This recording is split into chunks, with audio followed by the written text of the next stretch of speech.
वीतराग विज्ञानता, शिव स्वरूप शिवकार, नमः त्रियोग संहार के। वीतराग विज्ञान अर्थात विकार रहित ज्ञान स्वभाव सारभूत है। वो मंगल स्वरूप है और मंगलकारी है। मैं उसे मन वचन काय इन तीनों योगों को वश में करके नमस्कार करता हूं। छह परम मांगलिक ग्रंथ है, पंडित दौलत राम जी द्वारा लिखा गया है। 6 इसमें ढाल हैं। 6वीं ढाल का स्वाध्याय अंतिम ढाल है यह, और अंतिम ढाल में भी अंतिम पड़ाव में अपन चल रहे हैं। 6 ढाला संपूर्ण होने जा रही है, संपन्न होने जा रही है। कुछ ही क्लास में यह 6 ढाला समाप्त हो जाएगी। फिर इसके बाद और कुछ ग्रंथ लगाने का अपन विचार करेंगे।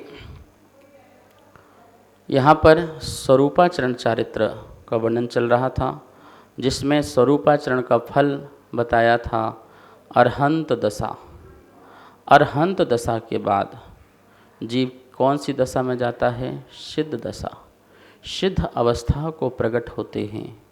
सिद्ध इस जीव की शुद्ध अंतिम दशा है। जैसे दूध होता है तो दूध की शुद्ध दशा क्या है, जिसके बाद वो और कुछ नहीं बनता है। तो दूध की जो अंतिम शुद्ध दशा है वह घी है। ऐसे ही इस जीव की अंतिम शुद्ध दशा क्या है? तो कहते हैं सिद्ध दशा है। स्वरूपाचरण का फल अरहंत दशा तो है, लेकिन उसी अरहंत दशा में जीव अपने आत्मस्थ रहते हैं और अपनी आयु कर्म आदि को नष्ट करके वह सिद्ध दशा को प्राप्त हो जाते हैं। शेष जो अघातीय कर्म बचे हैं उन्हें जीव नष्ट करने का पुरुषार्थ नहीं करता है।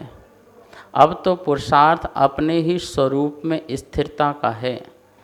प्रति समय अपने ही स्वरूप में भगवान विराजमान हैं, और जो शेष कर्म हैं उन कर्मों का अपने अपने समय में उदय आते जाएंगे, और उदय आकर के धीरे धीरे समस्त कर्म खिर जाएंगे, निर्जीर्ण हो जाएंगे, निर्जरा को प्राप्त हो जाएंगे।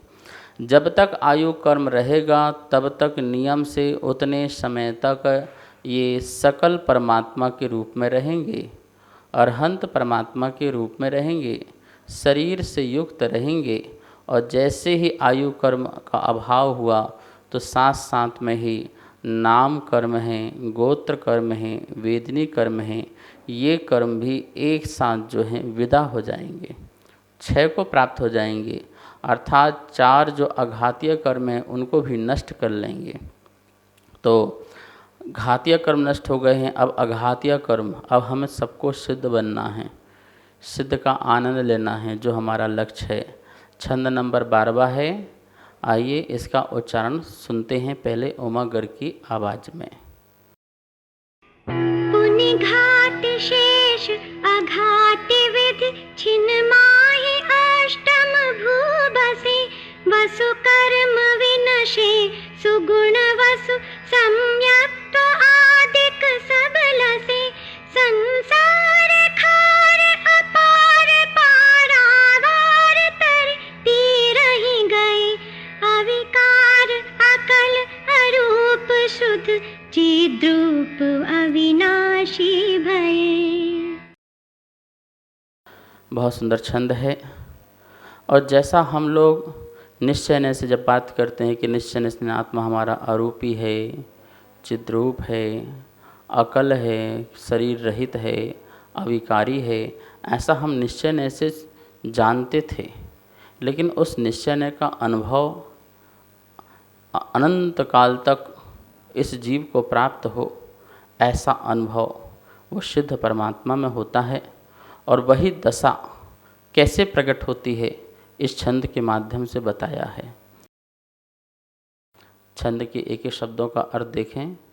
पुनः पुनः अर्थात केवल ज्ञान प्राप्त करने के पश्चात, घाति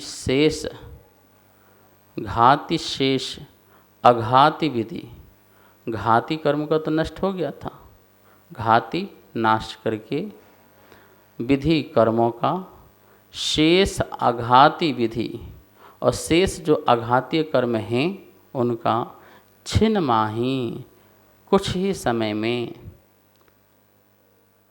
अष्टम भू बसे, आठवीं पृथ्वी, भू मतलब पृथ्वी, आठवीं पृथ्वी मतलब ईसत प्राग भार मोक्ष क्षेत्र में बसे निवास करते हैं।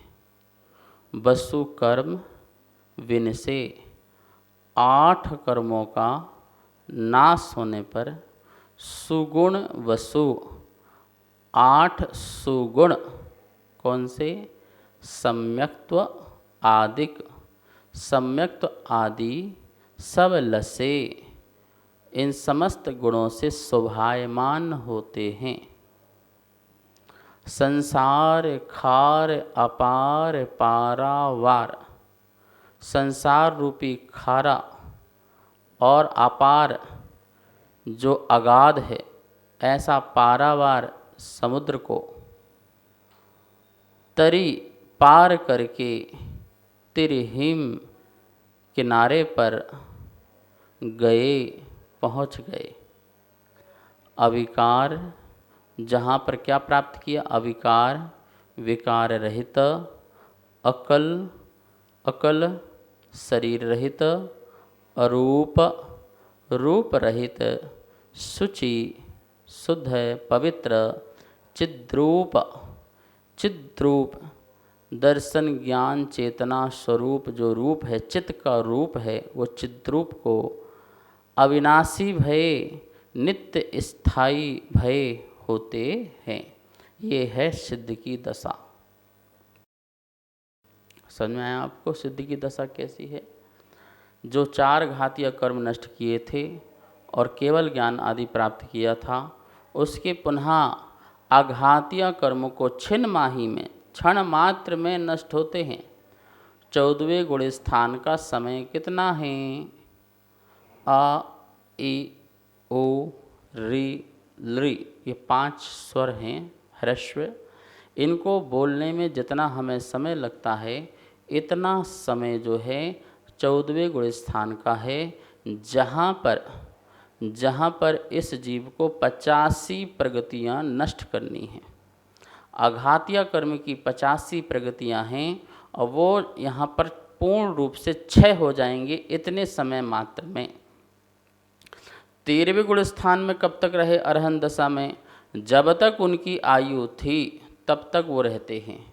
मान लो किसी की 1 कोटि पूर्व आयु हो और 30 वर्ष की उम्र उन्हें केवल ज्ञान प्राप्त हो गया हो, तो वो 30 वर्ष कम 1 कोटि पूर्व तक उस केवल ज्ञान की दशा, अरहंत की दशा में रहेंगे, शरीर सहित रहेंगे, उपदेश आदि चलता रहेगा, विहार भी होता रहेगा। और वही जब पूरा 1 पूर्व कोटि बीत जाएगा तो क्षण मात्र में, छिन्न माही क्षण मात्र में वसु कर्म विन से 8 जो कर्म हैं उनको नाश कर देते हैं। और सुगुण वसु सम्यक्त्व आदि के जो सम्यक आदि जो 8 गुण हैं, 8 गुण सम्यक्त्व आदि है ना, सम्मत्तनान दंसन वीरे शुभम तवे अवगहरणम अगुलगुमब्बा माहम 8 गुणा होंति सिद्धाड़म। ये सिद्धों के 8 गुण हैं। इन 8 गुणों को वह सिद्ध परमात्मा आत्मा प्रकट करती है और उसी समय वह एक समय में, कितने समय में? एक समय में अष्टम भू बसे, अष्टम 8वीं भू पृथ्वी वसे निवास करते हैं, वहाँ विराजमान हो जाते हैं। अष्टम पृथ्वी में जाकर के वो विराजमान हो जाते हैं। 8वीं पृथ्वी जिसका नाम है ईसत प्राग भार। 7 पृथ्वियाँ तो आप जानते ही हैं। जिस पृथ्वी में हम बैठे हुए हैं ये चित्रा पृथ्वी है और ये चित्रा पृथ्वी ये ऊपर का भाग है, समझना। रत्न प्रभा जो पृथ्वी है उसका जो ऊपरी का भाग ये चित्रा पृथ्वी है। रत्न प्रभा, शर्करा प्रभा, बालुका प्रभा, धूम प्रभा, तम प्रभा, महातम प्रभा, जिसे धम्मा, वंसा, मेघा, अंजना, अरिष्टा, मघवा, माघवी भी बोलते हैं। ये जो 7 पृथ्वियाँ हैं, ये 7 पृथ्वी अधोलोक में हैं। ऊर्ध्वलोक में कोई पृथ्वी नहीं है, सिर्फ एक ही पृथ्वी है जिसे ईसत प्राग भार पृथ्वी कहा जाता है, जिसे आप सिद्ध शिला भी कह सकते हैं। उस ईसत प्राग पृथ्वी में सिद्ध शिला बनी हुई है, वो सिद्ध शिला में विराजमान और वो क्षेत्र है। वैसे तो वो उस सिद्ध शिला में भी विराजमान नहीं होते हैं, ईसत प्रागभार पृथ्वी में विराजमान नहीं होते हैं, वो तो उसके भी ऊपर जाकर के जो तनुबात वलय है, तनुबात वलय है, उस तनुबात वलय में जाकर के विराजमान हो जाते हैं। अष्टम भू बसे, आप लोग पूजा पाठ में भी इसका नाम लेते हैं कि अष्टम वसुधा पाने को में, आप अष्टम वसुधा पाने के लिए, अष्टम वसुधा 8वीं पृथ्वी को पाने के लिए 8 अर्घ को मैं लेकर के आया हूँ। हे प्रभु, 8 अर्घ को मैंने एक अर्घ बनाया है 8 प्रकार की सामग्री का, जल चंदन आदि का, और वो बना करके मैं चढ़ाता हूँ कि मुझे भी अष्टम वसुधा, अष्टकर्म मेरे नाश हो जाएं, अष्ट गुणों की प्राप्ति हो जाए और अष्टम वसुधा में जाकर के मैं सदा सदा के लिए विराजमान हो जाऊं। ये भावना भाते हैं अपन लोग। और क्या किया है सिद्ध परमात्मा ने? अरहंत परमात्मा ने अभी संसार सागर पार नहीं किया था, संसार को पार करके सिद्धों के किनारे में नहीं पहुँचे थे। अब अरहंत परमात्मा ही परम पुरुषार्थ करके और 4 कर्मों को नष्ट करके संसार सागर से पार हो गए। कैसा है संसार सागर? कवि ने बहुत अच्छा बताया। संसार खार अपार पारा, वार तरती रही गए। संसार रूपी खारा, खारा है संसार, यहाँ पर दुख ही दुख हैं, और इस संसार खारा होने के साथ साथ अपार अगाध है।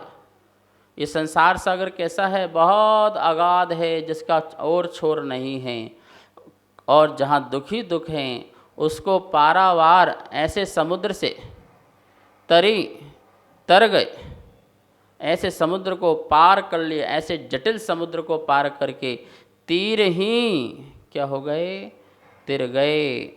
और तीर ही मतलब किनारे में पहुंच गए, पार करते करते किनारे में पहुंच गए।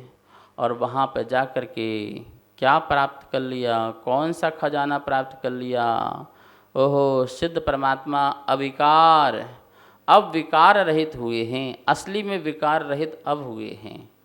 जहाँ एक भी कर्म होता है वहाँ पर विकार है, वहाँ अमूर्तित स्वभाव भी प्रकट नहीं हुआ। जब बंधन से रहित हुए तो अमूर्तित स्वभाव भी प्रकट हो गया। विकार रहित, कोई विकार नहीं, अब आत्मा पूरी पूर्ण रूप से शुद्ध आत्मा है। जैसे हम कहते हैं ना, परम शुद्ध आत्मा। परम शुद्ध आत्मा कहलाने के लिए कोई है तो वो शुद्ध आत्मा ही परम शुद्ध कहलाती है। अकल, अकल, कल, कल मतलब होता है शरीर, शरीर रहित आत्मा अकल आत्मा होती। जैसे अपन निकल आत्मा भी कहते हैं, शास्त्रों में इसी पढ़ा था अपन ने, निकल आत्मा भी। अरूप, कोई रूप नहीं, रूप रस गंध वर्ण कोई रूप नहीं, ये शरीर के रूप थे, मेरी आत्मा के रूप नहीं थे। इस प्रकार से यह रूप रहित भी हो गई, क्योंकि संसार अवस्था में मुझे रूपी कहा गया, मुझे मूर्तिक कहा गया कर्म बंधन के कारण। लेकिन जब मैं कर्म बंधन से रहित हो गया तो मैं सदा सदा के लिए अरूपी हो गया, अमूर्तिक हो गया, शुचि पवित्र हो गया, पवित्र हो गया। ये पुण्य पाप से मैं अपवित्र कहलाता था, अब पुण्य भी नहीं है, पुण्य का भी अभाव हो गया। और जब पुण्य का अभाव हुआ तो मैं कैसा हो गया? शुचि हो गया, अविकार हो गया, अकल हो गया, अरूप हो गया और शुचि हो गया। नाम कर्म चला गया ना, तो अकल भी हो गया, मैं शरीर रहित भी हो गया, और मेरा अरूप भी हो गया, रूप रहित भी हो गया। ये उच्च गोत्र नीच गोत्र आदि जो था, इसके अभाव से मैं शुचि भी हो गया, अविकार भी हो गया। चिद्रूप, कैसा रूप हो गया मेरा? चित रूप, चैतन्य रूप। चैतन्य रूप ज्ञाता दृष्टा, ज्ञायक भाव, ज्ञायक स्वभावी, ऐसा मैं ज्ञायक स्वभावी हो गया। अविनाशी, अब जिसका कभी विनाश नहीं होना है। मतलब कौन सा विनाश भाई? विनाश जैसे कि अभी हमारा तो जन्म मरण हो रहा था ना, जन्म का विनाश, फिर मरण की उत्पत्ति, मतलब मरण होते ही विनाश, फिर जन्म की उत्पत्ति। ये जन्म मरण चल रहा था संसार में, गतियाँ चल रही थी। अब ऐसी कोई गतियाँ उत्पन्न नहीं होने वाली हैं। इस प्रकार से मैं विनाश रहित हो गया। अब तो मैं अविनाशी हो गया, मेरा पर्याय भी शुद्ध हो गई, जो गुण हैं वो शुद्ध हो गए, अर्थात मेरा द्रव्य भी शुद्ध हो गया, मेरी गुण भी शुद्ध हो गए, मेरी पर्याय भी शुद्ध हो गई, मेरी पूरी दशा शुद्ध हो गई। अब विनाश रहित अर्थात विकारी भाव को प्रकट होने वाली यह आत्मा नहीं होगी। ऐसा अविनाशी भय, क्या क्या? अविकार, अकल, अरूप, शुचि, चिद्रूप और अविनाशी, ये सिद्ध दशा में प्राप्ति हो गई। इस प्रकार से 12वें नंबर का ये छंद है। पूरा इसका अर्थ यहाँ पर देखेंगे क्या लिखा है। अरिहंत दशा प्राप्त करने के पश्चात अघाती कर्मों का क्रमशः अभाव कर जीव पूर्ण शुद्ध दशा को प्रकट करता है और उस समय असिद्धत्व नामक अपने उदय भाव का नाश होता है तथा 4 अघाती कर्मों का भी स्वयं सर्वथा अभाव हो जाता है। सिद्ध दशा में सम्यक्त्व आदि 8 गुण प्रकट होते हैं। ऐसे जीव संसार रूपी दुखदायी तथा अगाध समुद्र से पार हो गए हैं और वही जीव निर्विकारी, अशरीरी, अमूर्तिक, शुद्ध चैतन्य रूप तथा अविनाशी होकर सिद्ध दशा को प्राप्त हो जाते हैं। यह सिद्ध दशा की बात हुई। वो निर्विकारी हो गए, अशरीरी हो गए, अमूर्तिक हो गए और शुद्ध चैतन्य स्वरूप को प्राप्त होकर के सदा सदा के लिए अविनाशी हो गए, शाश्वत हो गए। उनकी शुद्ध दशा शाश्वत दशा हो गई। इस प्रकार यह सिद्धों का स्वरूप यहाँ पर कहा गया। और भी ये जो 8 गुण आदि हैं किस कर्म के नष्ट होने से प्राप्त होते हैं, इसकी चर्चा अपन कल करेंगे। समय हो चुका है। आइए माँ जनवाणी की स्तुति करते हैं। वाणी के ज्ञान ते सूझे लोकालोक, सो वाणी मस्तक नमो सदा देत हूँ धोक, सदा देत हूँ धोक। इस कार्यक्रम के पुण्यार्जक थे श्री खंडेलवाल दिगंबर जैन मंदिर, राजा बाजार, कनॉट प्लेस, नई दिल्ली एवं श्री खंडेलवाल दिगंबर जैन मंदिर, वैदवाड़ा, दिल्ली के अंतर्गत खंडेलवाल दिगंबर जैन पंचायत, दिल्ली। जिनेंद्र जैन नरपतिया अध्यक्ष, धीरज जैन कासलीवाल महामंत्री, विजय लोहाड़िया विक्की उपाध्यक्ष, गौरव पाटोदी मंत्री, विनोद पांड्या कोषाध्यक्ष।